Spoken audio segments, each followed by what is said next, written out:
Boom. We're live. We're good, right? Boom. Bang. Okay. So we're looking extra crispy, right? Today the frame rate's cooking. Everything's good. We're live. All right, good. Beautiful. Warm some my keto real quick and see what happens. Good. Am I is my camera flickering? Am I doing a bit of a flicker or is that just on my side?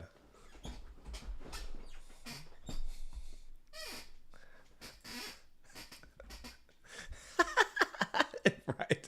When you move at the speed of light, it's difficult for the camera to pick it up. So, well, ladies and gentlemen, we're back. We're back for another episode of the Gentleman's Code. Myself, Priyama Persichetti, Bobby Nishman, the ultimate professional. And yeah, I mean, the episodes have just been getting more and more and more fantastic. So now, if we've got the camera and the audio down pat, it's over for the rest of the streamers. I show speed. What's the other guy? I don't even know him. Yeah, guys, that's all this goof.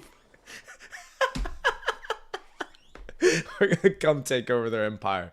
So, what's going on, Bobby? How you doing this morning, player?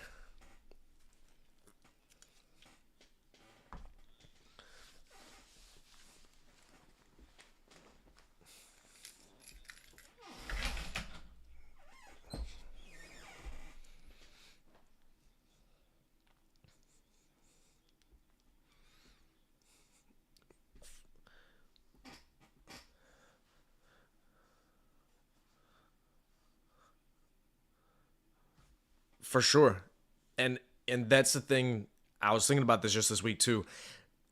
Getting on here is actually a refresher because it's not something I'm like, oh, we gotta go live stream. No, it's just like we're having a normal conversation, except it's live as well. So it's no, I get excited for it. I'm going to get my quad shot in the morning. I know we're coming back. We're about to live stream. We're gonna give some fire. I'm in the car, pumping that new Drizzy. Yeah, I mean it's.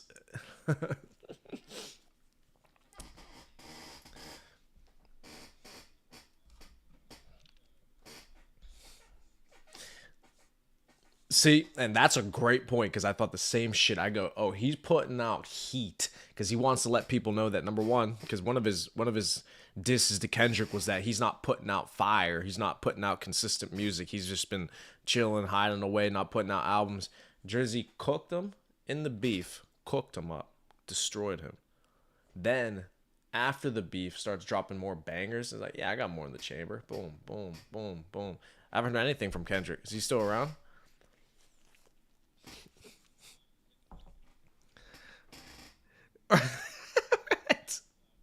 Yeah, he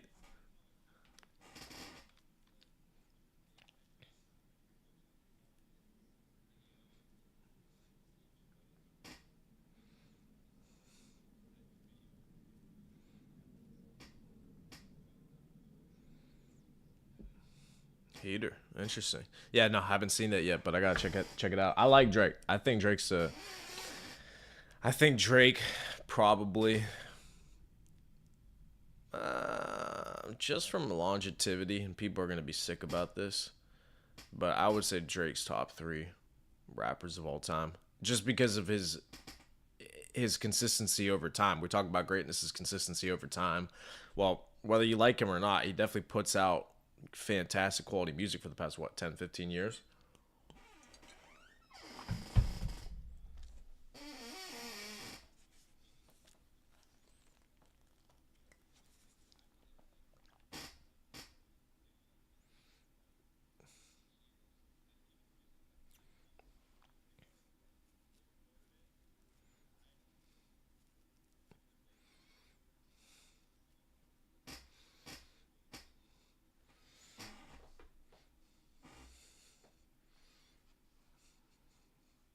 Yeah. Yeah, the posthumous album drops. Pop Smoke dropped more albums after he died than he was when he was alive. Right? That's crazy. I mean, right, prolific rapper, but geez, how many more times can you reuse the same lyrics? So Okay, so I do have one important topic that I want to talk to you about that came out this past week, right? So I actually posted about this on my Instagram stories. You probably know where I'm going to go with this. So it is flickering the damn camera. What the hell? So did you see the article that was dropped from the New York Times from that goofball talking about the Constitution?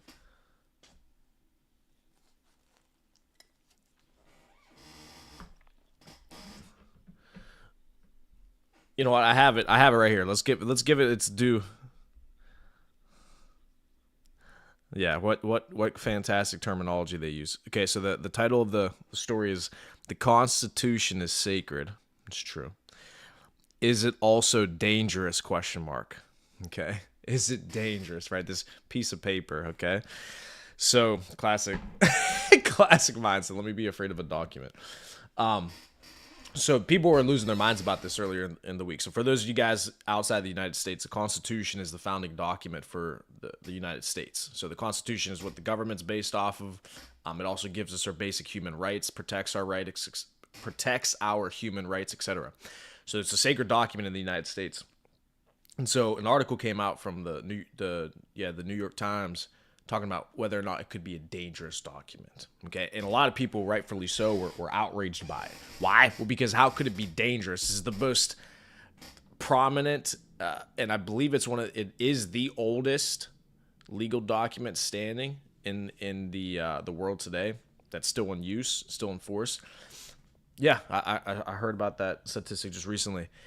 And so now people are trying to start to attack it. Why? Well, because they think Trump's going to win the election again. So all of a sudden, because Trump might win the election again, this is an anti-democratic document, which is actually one of the quotes inside of the article. So I'll actually read you the quote that they were saying just to give some context.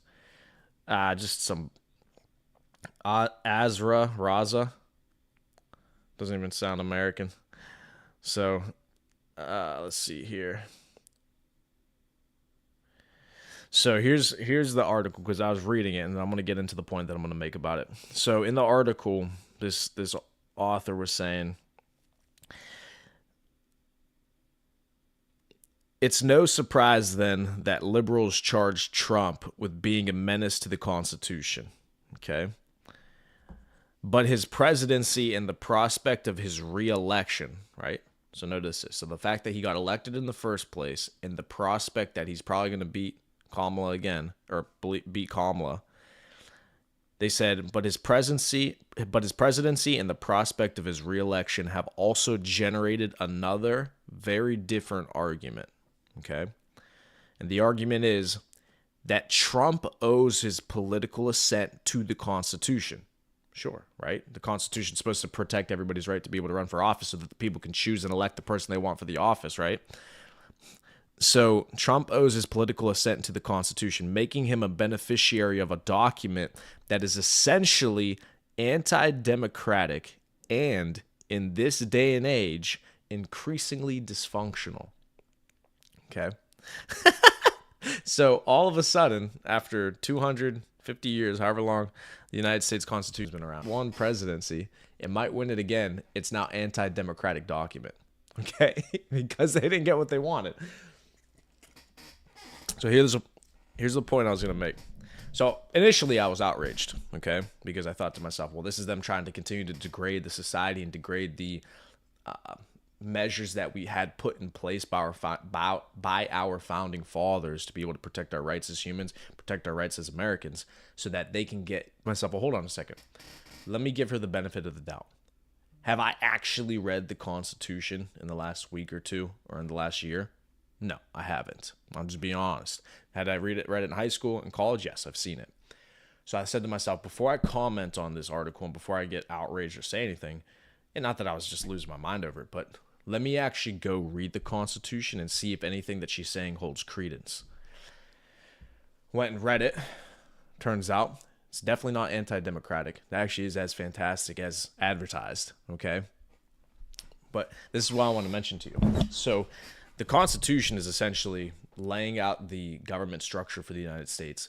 And then the first 10 amendments to the Constitution is called the Bill of Rights. Why is it called the Bill of Rights? Because it's the rights that they give to us as human beings, the rights that we have that can't be taken away from us. And as I'm reading through the Constitution and all these amendments that happened over the year, everything sounded fantastic. Everything was protecting human rights, protecting freedom of speech, protecting the right to bear arms, protecting all of our human rights to do all these important things.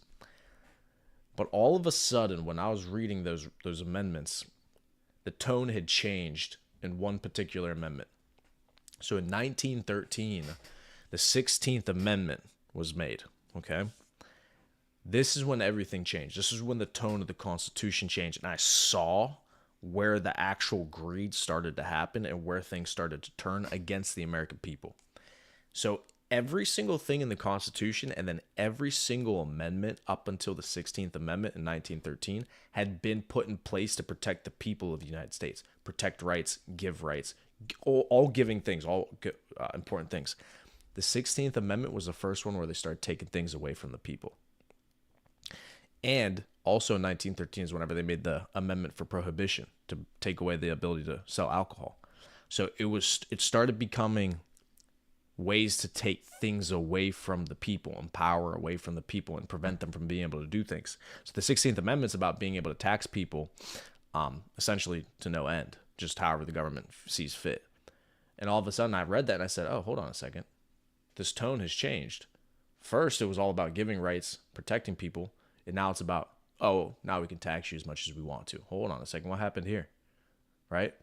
So what are your thoughts on that? Because I saw the tone shift, and now it makes sense how everything has progressed since 1913 to where it's just now taking more and more and more and more rights away from the people, not giving more rights to the people. When was the last time we got more rights? Right.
Right.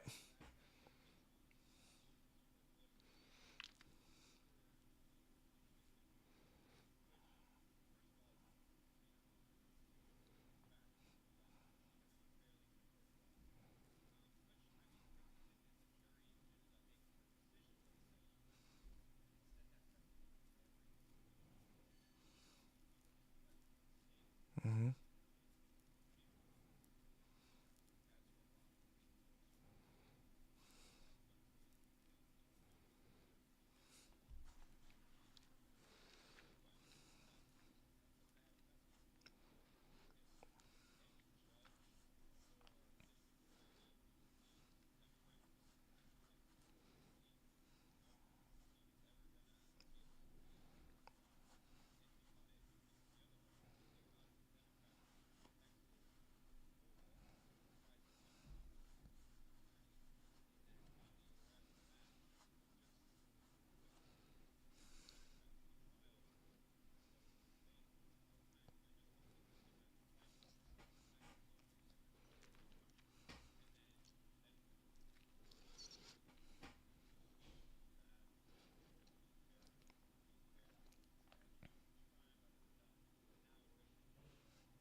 Right. So that's exactly, and that's the point.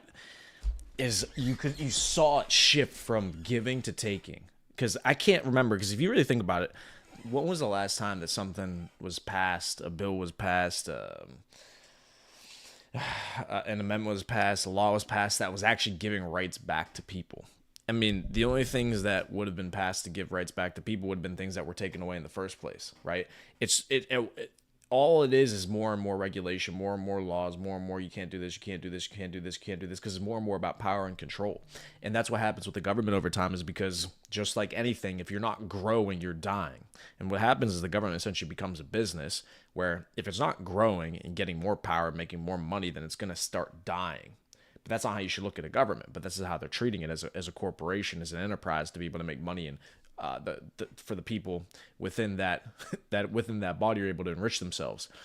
So what happens is you get to the point where you just continue to have so many laws and regulations passed that eventually you can't even do anything without it being illegal, right? Americans every single day in the United States just end up doing illegal things because so many things are illegal. They have even no idea that they did something illegal, right? It's just, you're just existing, and next thing you know, you got something on your record. Now it just comes down to whether or not they want to pursue you for that. If you get big enough and important enough and they don't like you, kind of like Trump, then yeah, they're going to do the lawfare. They're going to come after you. Oh yeah, by the way, you did this, you did that, you did this, because they make everything illegal, right? And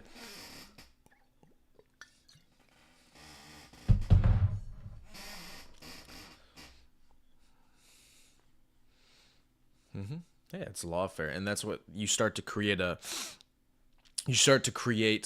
the distrust within the populace, and that's what's happening. People are becoming more and more distrustful of the media, of the people in charge, and as you start to lose the trust in the actual entities and organizations that run the country, that's whenever you become less influential. That's whenever you start to get, bad things start to come up. People start to leave the country. People start to not believe in their country, be less patriotic. You don't want to have a country of people who aren't patriotic, right? You look at the Russians. Russians absolutely love Russia.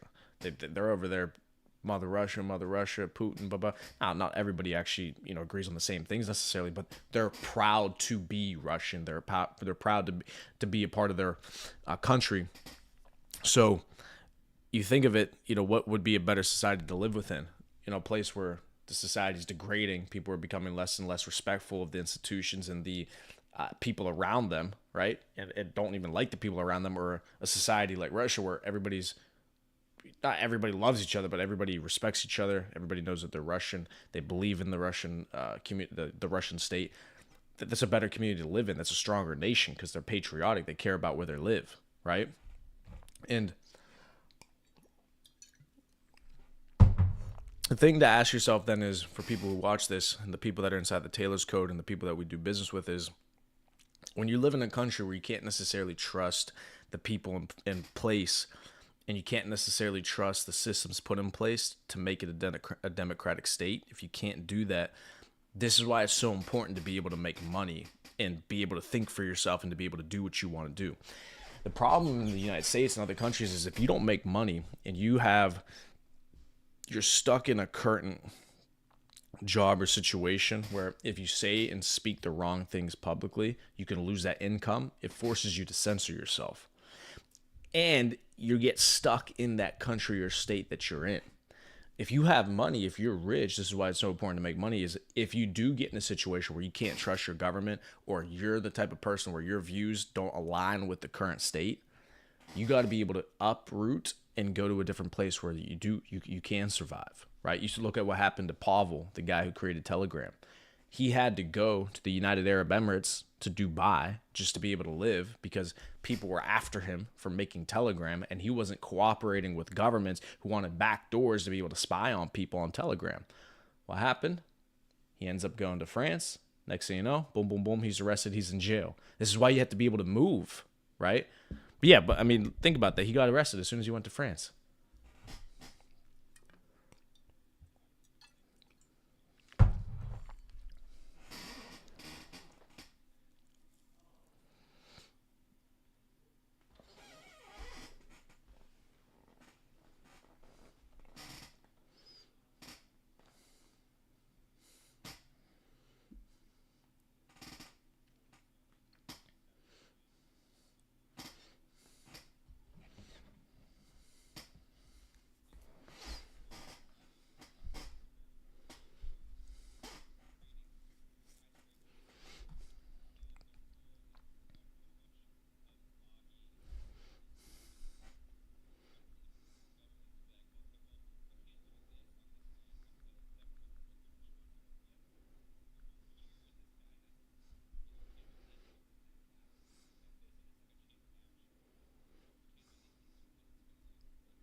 Mm-hmm. Mm-hmm.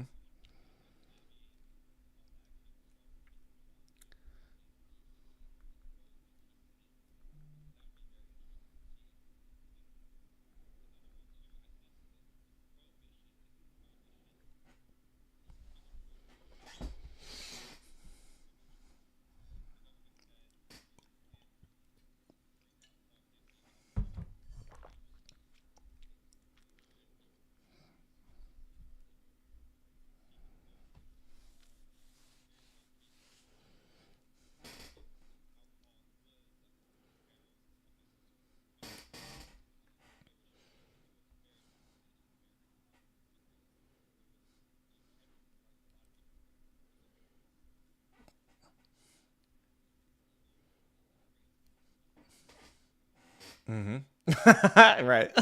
Yeah, most college students.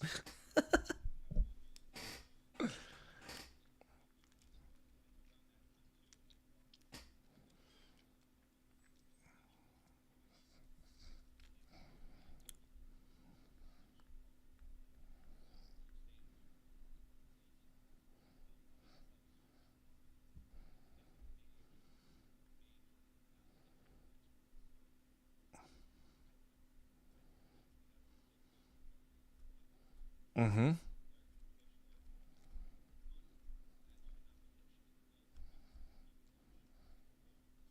Mm-hmm.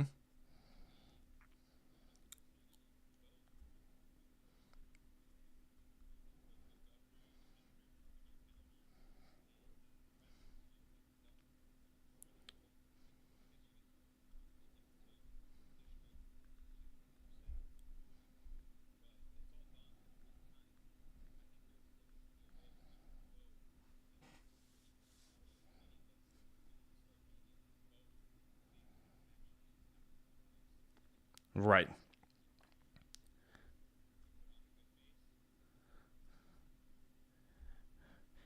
100. Yeah, absolutely. Because they're just trying to get the votes from the people. Once they get the votes and get into power, then they're going to go ahead and can't or cater to the ones that are lining their pockets, the lobbyists. So they steal the votes from the poor people, and then they do what's in the benefit of the rich people, right? So so as you were talking and you were saying about that time period, so I just researched it right now on my phone. So Woodrow Wilson was the president in 1913. Okay, so he got elected in 1913, and he was president from 1913 through 1921. And in 1913, there was a few amendments added to the Constitution that year specifically. So this is when he was in office. And in December 23rd, 1913, the Federal Reserve System was founded. So think about that. You see now? So the Federal Reserve was founded in 1913 for the United States. And in 1913, the first amendment they made to the Constitution that year was to be able to tax people as much as they wanted to. Oh, isn't that interesting? Right. Hold on a second. So now you create the Federal Reserve to be able to get money for the government, and then you make an amendment saying you can tax people endlessly. So isn't that insane? Hold on.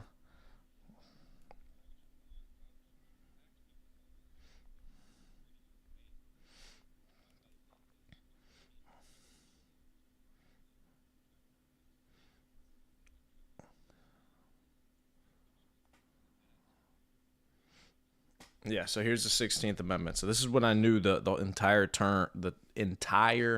tone of the Constitution had changed. So 16th Amendment is the Congress shall have power to lay and collect taxes on incomes. Wait, hold a second. We're going to give ourselves the power to go and tax people on their incomes from whatever source derived. So it doesn't matter how you make your money. We're going to tax your income without. So they're going to be able to do this without apportionment among the several states and without regard to any census or enumeration. So they're basically saying we can tax incomes no matter what. We're just going to start taxing incomes.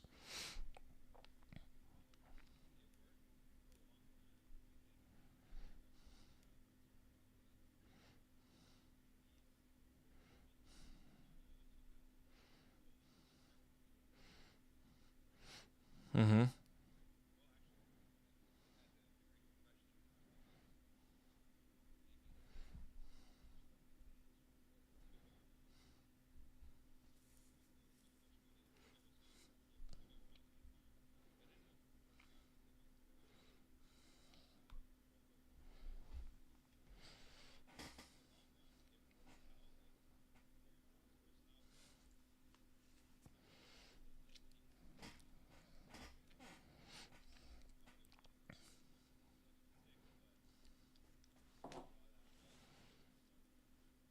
And the eight. Uh-huh.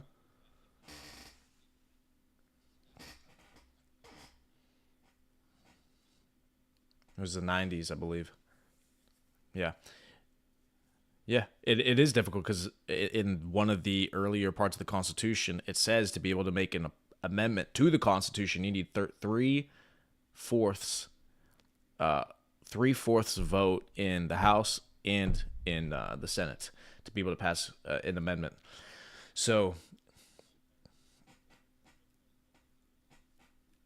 correct. And so the 18th Amendment, this happened in 1913 as well, right? So we talked about the income taxes that they put that on the Constitution. Now, the 18th Amendment was after 1 year from ratification of this article, the manufacture, sale, or transportation of intoxicating liquors within the importation thereof into or the exportation thereof from the United States and all territories subject to the jurisdiction thereof for beverage purposes is hereby prohibited.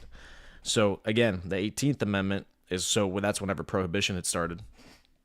And but again, my point is that the amendment to the Constitution was to take rights away from the people. It's like all of a sudden it started turning into control, take rights away. We can do this to you. The U.S. government shouldn't be worried about, and that's why they ended up rescinding on this, right? They ended up rescinding on the prohibition, but they started taking away the rights from the people. That's whenever you start to have issues. It's supposed to be to protect the rights for the people, and then you allow the states to determine for themselves how they want to govern those smaller issues, right?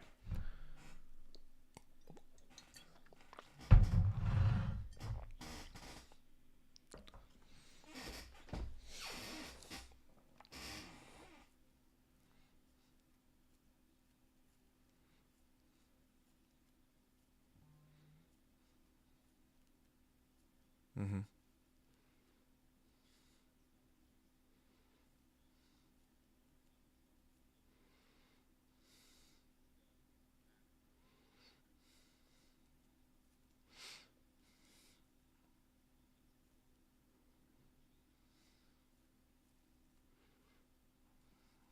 Mm-hmm. Yeah, it's very interesting because I mean, at the end of the day, you realize all a government is, all a nation is just people. People showing up to a room, saying things, doing things, and that's all it really is. And at some point, obviously, we saw that people started taking this a different direction. And yeah, like you said, the 1900s were a booming, booming, booming century for the United States. It became obviously the strongest superpower in the world. But like you said, you see some of these things starting to degrade, and people know it's starting to degrade. So again, that comes back to the point of, as a man, as a gentleman, as somebody that's trying to operate at the highest levels in this world, you got to understand that the more and more global that the world becomes, the more and more interconnected every single nation becomes with each other. You have to understand that the chessboard is the whole globe. It's no longer just the United States. What you can do in the U.S., you're stuck to this territory, you're stuck to this state. I just have to figure it out in this one little area. No, you have the whole world at scale that you need to operate on. And so you need to start to say as a man, if I'm living in a country, and it doesn't have to be the United States, obviously we have people inside the Taylor's Code who are in Yemen, who are in India, who are in all over the world.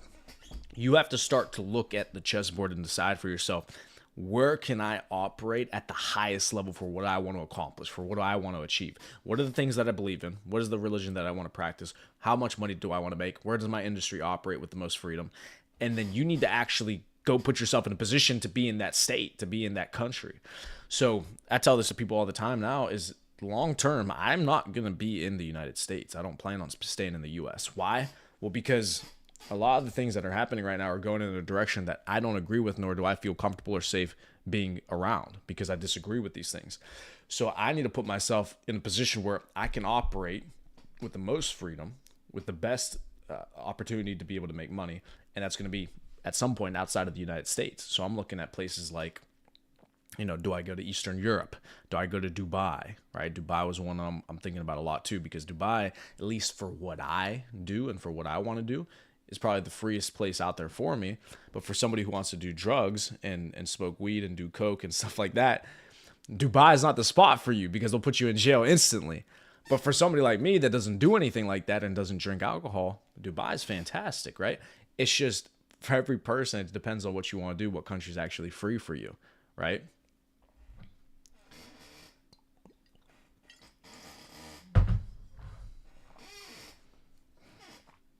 Yup.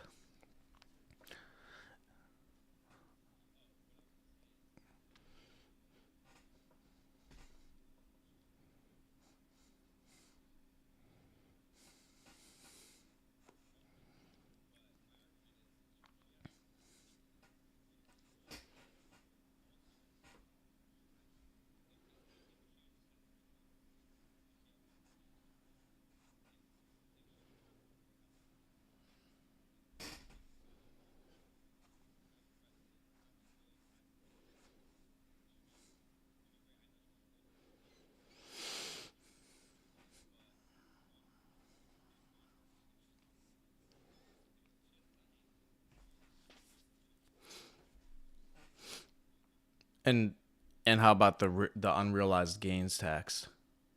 I saw that. Yeah, is that real? I can't imagine she's gonna do that.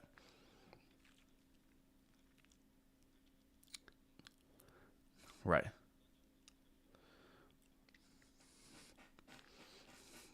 Correct. How would you do that? Yeah, maybe they would do it from beginning of the year to the end of the year. What was the net difference? Yeah. And so this is what so people understand again because it's all about at the end of the day, right? If you're trying to put yourself in a position to have freedom, you got to be able to make money. If you're the guy who started from nothing, who has no money, you got to figure out how you can make money and do it the most effective way possible. You're going to drive people out of the country if you start taxing them on unrealized gains. And who's that actually going to hurt? If you tax people on unrealized gains, you're going to hurt people, normal people, again, middle class, lower class people. Why? Because if they did somehow actually buy a house, right, and put themselves in a 30, 40-year mortgage, that unrealized gain that they have from their house, they're going to have to pay taxes on. They don't have money in anyways. The only thing that they actually have that's worth anything is their home, and they don't even own it yet. And then you're going to tax them on the unrealized gains of their home because the home value actually went up, and you're going to tax them on that difference. It doesn't make any sense. Again, this is why I'm saying a guy like me, a guy like you, I'm making money. I don't want to continue to get taxed into oblivion by the United States. I'm going to get out of the country. You want to tax me on unrealized gains? I have so much money in crypto, in stocks, in investments. I don't even get the benefit from the money I've made on the crypto, and that you want to tax me on that unrealized gain? You're out of your fucking mind. You're making me pay taxes on money that I never even made in the first place, right? Bananas. And so my grandfather, I was talking to my father about this. My grandfather's from Italy, and he immigrated to the United States in the 1960s. And my grandfather used to mention this, and I've come to the same realization as well. In the early 1700s, you had the Boston Tea Party, right? So Americans lost their fucking minds whenever the British started trying to tax them on tea, right? Think about this. I believe it was like 1 or 2% tax on tea, okay? Regardless, it was a very small tax. Because the British imposed this tax, the Americans in Boston lost their fucking minds and started revolting, okay? Rebelling. In today's United States, you'll get taxed 40, 50% on your income, and people are like, yeah, we need higher taxes. Are you out of your fucking mind? My grandfather said it. So he goes, the Americans don't have that spirit anymore. Nobody has the spirit in this country to revolt, to fight back, to say that this is wrong, that this is bad. Here in the U.S., bro, you'll go to work. People pay their taxes. People lose half of it to the government. They pay half to the school. They pay half to the state. California is absolutely decimating people with tax, and nobody does anything about it. It's normal. Getting 50% of your income taxed is fucking insane.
It's because the testosterone level. I mean, half of the people in California are gay, so that doesn't help. But but the testosterone levels are dropping so much that people don't even have any will to fight. The men don't even care. It's just for me, just personally, I think about this and I say, how could somebody be okay with getting taxed 50% of their income? How do you just live that way? What is it that the governments have been able to convince people that that's fine? And it's just that erosion of rights and that erosion of freedoms over time. So what happens is you give an inch, they take a mile, right? And this is why it's so important as a man to be so entrenched in your morals and your ideologies, not in a way where it's going to negatively impact other people, but in a way where you're not going to stand for anything but what you believe in, right? This is why religion needs to be a part of a society regardless of what you practice, because religion teaches you to have boundaries, morals, and beliefs that it's black and white. This is right, this is wrong. You do this, you're good. You do this, you're wrong. And you stick to those lines. You don't bend those lines. You don't say, well, maybe because no. God gave you this outline of how you should operate as a human being. You operate this way. If you don't, you're sinning, right? If men still thought like that, if people still thought like that, then they would actually stick up for themselves and not allow these things to happen. But what happens is men became weak. Men become weaker. They train you to think, oh, no, this is okay. We're just going to take a little bit. We're just going to take a little bit. We're just going to take a little bit. Over 100 years, next year, you're paying taxes of 50% of your income, which, again, is insane. The Boston Tea Party happened over a 1-2% tea tax. They're taxing 50% of your income. 50% of the time that you're at work, you're working for the government. And then you think, well, where the fuck is all the tax money going? Because the U.S. is in $33 trillion, $35 trillion in debt. Yeah, it's going to Ukraine, funding the war over there. They're paying. It's insane.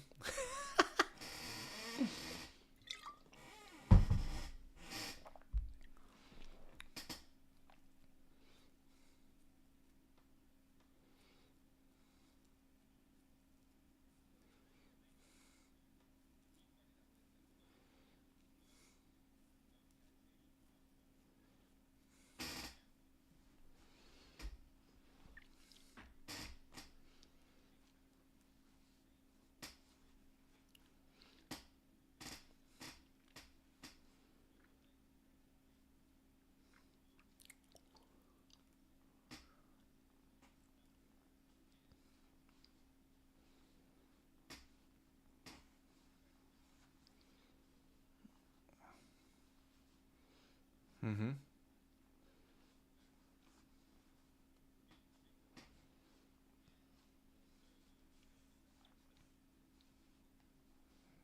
Mm-hmm.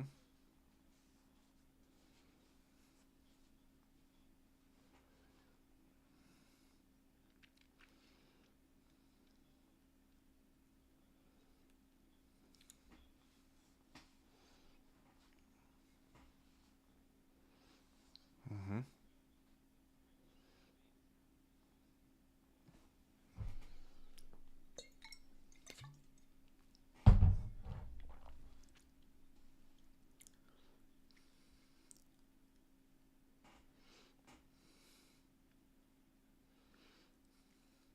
Mm-hmm.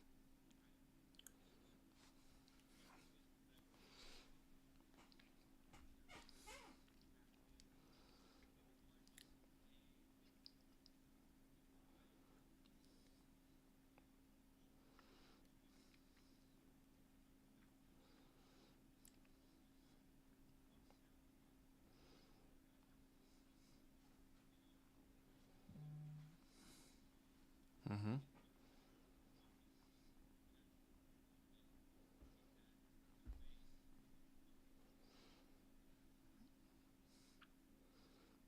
And it's true. And it's true because us as business owners, myself as a business owner, that's so true because the more money that I make, the more that I actually want to pay out and go ahead and develop my business, right? The more money that I'm making, the more I want to pay editors, the more that I want to pay guys who are making shorts for YouTube, the more I want to pay people in the Taylor's Code, the more I want to pay. The more money that I make, the more ways I'm looking to be able to reinvest this money to be able to increase my income. A good business owner is going to do that. You want more money in their pockets so that they can continue to pay out and put money into the economy. Now, excuse me. And now, are they going to go ahead and try to pocket a little bit more cash, a little bit more profit for themselves as well? Yeah, 100%. That's the point of a business. That's the whole fucking point. But anyways, so this is the main overall point of all this kind of stuff is you got to understand what's going on in your country and in your nation.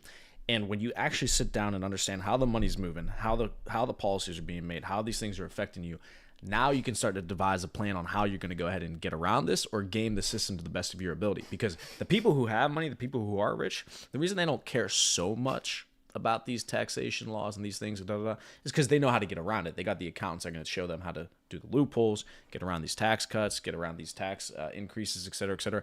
They're going to benefit from it regardless. They know how to game the system.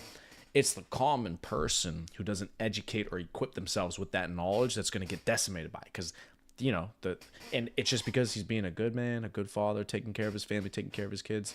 He's just like, all right, this is the taxes. I hate it. This sucks. I'm just going to pay it. I don't know what else to do. I don't have accountants. I don't have money for a legal team to defend myself and to find all these taxes. I don't have those resources. So that's why you as a man have to put yourself in a position where you can take advantage of the system or the game. Okay, like that's the way that I look at it. Is if this is the game, I'm not going to bother myself trying to change the rules. I'm not going to get upset and cry and whine about it. I'm going to say, all right, this is the game. Fine, I'm competitive. I'll beat you at the fucking game.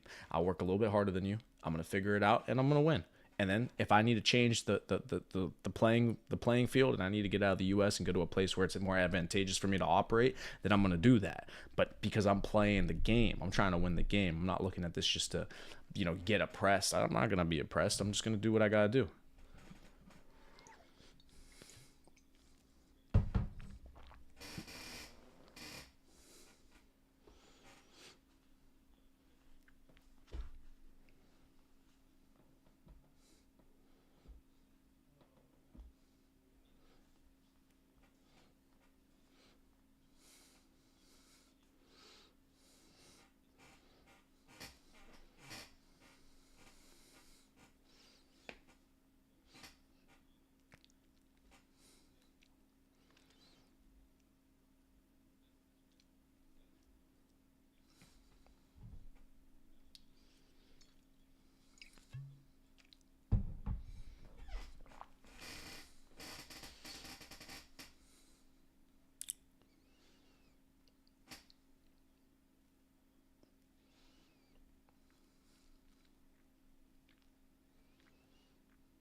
That's an incredibly important point that you made because it's true. Again, something else that I deal with in business because I own a company. It's when I want to have things done, what do we do? On Upwork, we have a guy from Indonesia working on our YouTube channels who works for how much? $5 an hour.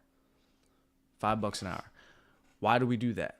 Because outsourcing your work to these other countries where the US dollar is more powerful, or they're obviously just willing to work for less, makes sense as a business owner because you're like, well, if he's willing to do it for $5 an hour and this person's going to charge me $50 an hour, I'm going to have the guy who's doing it for $5 an hour do this. And that's why they're leaving the borders open, because in the US it's become so expensive to hire people and pay people to do things. These massive corporations and business owners in their head, they're saying, well, if we just open the border and we allow a lot of illegal aliens to hop through that are willing to do that same work for pennies on the dollar, we're going to hire them to do it. So it allows them to have a labor force that's a lot cheaper, doesn't want the same rights, doesn't want the same protections, doesn't want the same health insurance benefits, the same life insurance benefits, all these things that come with an American and what they're going to want with their job. They're saying, well, yeah, it's just cheaper. I'm going to do this. So that's what they do, is they make it so expensive to do business in the United States that you can't even be competitive with other companies in other countries, that we have to go outsource our call centers. We have to go outsource our work to other countries because it's the only thing that's going to keep businesses profitable. So then you say, well, now Americans are getting destroyed by this because they don't get those jobs. They don't have those low paying jobs because now if you don't have a college degree, it's like you can't even get a job that's going to pay you enough to put food on the table.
Right.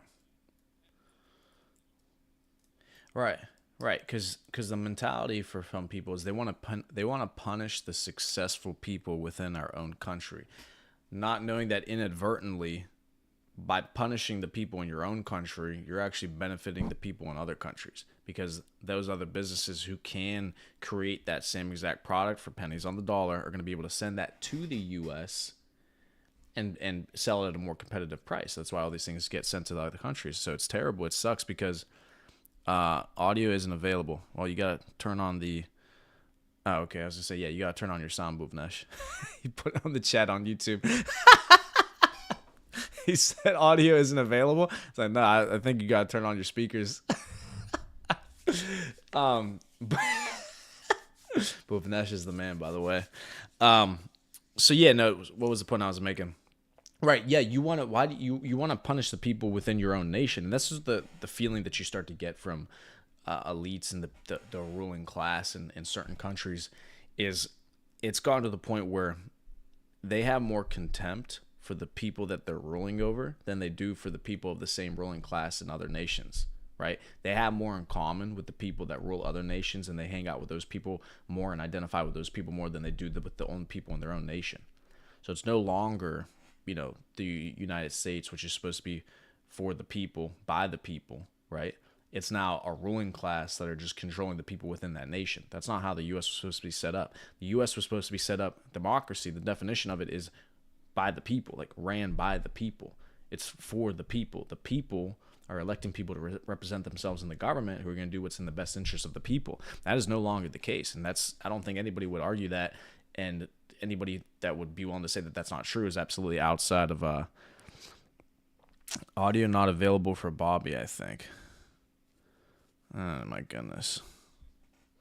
Looks like it. Yeah, Firework Nut, which is, I know who that is. Firework Nuts, Logan Bauer. Audio not available for Bobby, I think. Interesting. See, it's another Matrix attack. As soon as we start talking about real shit, next thing you know what it is. Comrade Kamala, right? She called in the she called in the CIA, started taking the audio away. I can hear you fine though.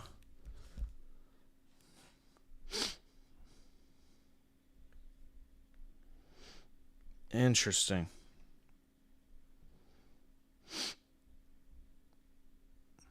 I got Logan Bauer from the CIA said that the audio is not available for you.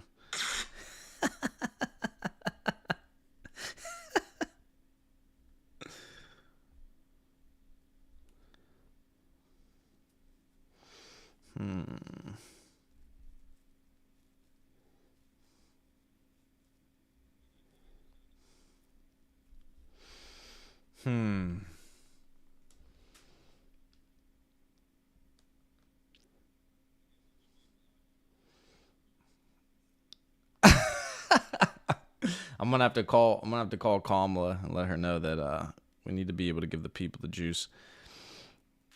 Actually, I'll call Trumpino. Said we need some backup. Well, anyways, if it wasn't for Comrade Kamala, we would have had one of the most fantastic streams of all time. But anyways, whatever. But yeah, I mean, I think that's a pretty good place to start wrapping it up. Do you have any other things that you want to talk about real quick, or any sell or buy?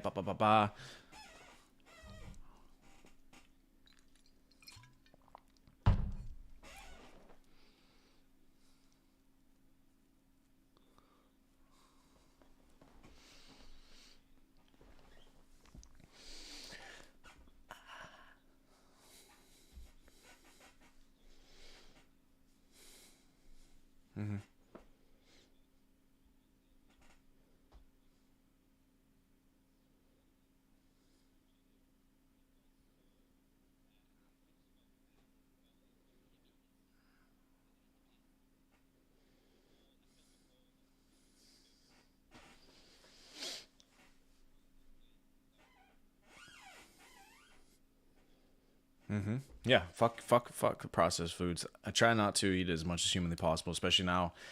It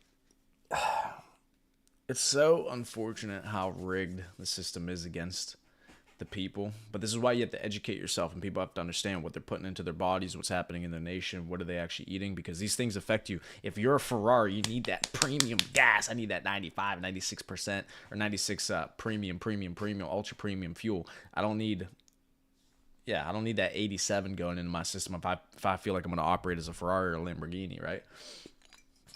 So yeah, absolutely, I agree with you on that. What am I buying or selling this week? I'm going to buy the U.S. Constitution because the Constitution is absolutely fire. Everything up until the 16th Amendment, huge buyer of that, buyer. Anything after the 16th Amendment, though, a little bit fugazi, a little bit fake. I don't know. So buy the Constitution. And then what would be the last point I'm going to make to the people on the stream? The last point I'm going to make is you got to put money aside. Okay, make money, put money aside. Make money, put money aside. You got to be able to put yourself in a position where you have leverage to make decisions that you want to make. If you've never saved up a single dollar, you can't quit your job. If you can't quit your job, you can't say what you want to say. If you can't say what you want to say and you can't quit your job and you can't lose your income, then you can't move to a different country. If your current nation is oppressing you in any way at all, right? You have to put yourself in positions where you have leverage to operate as a man. Okay, if you can't say what you want to say, if you can't move where you want to move, if you can't do what you want to do, are you actually free? No, you're not. So to put yourself in a position where you can actually do those things, you need money. That's the end all be all. If you don't have money, you need money. Okay, that's how you start getting your freedom back. It's not about making the money itself. It's about the freedom that's going to come by having the money, right? So you need to put yourself in positions to make money. This is the whole reason for the Taylor's Code. This is the whole reason for the network that we have. You need to be able to make money and make money with the people and the brothers around you. If you have a network and the people around you that are making money, then you can actually start to have the freedoms that you're looking for. But if you never have brotherhood, you never actually develop those relationships, you never have that network, you're never going to free yourself because the people around you can't help you, because obviously if they could, then you have money. So take that very seriously. Everything we talk about are things that will only affect the common man. If you're rich enough, these things won't affect you. And then once you're rich enough, then obviously you got to do the job of helping the common man around you and start to uplift those people. But outside of that, beautiful. Oh, man. All right, Bobby. Good seeing you, player. Let's pop out of here. Yes.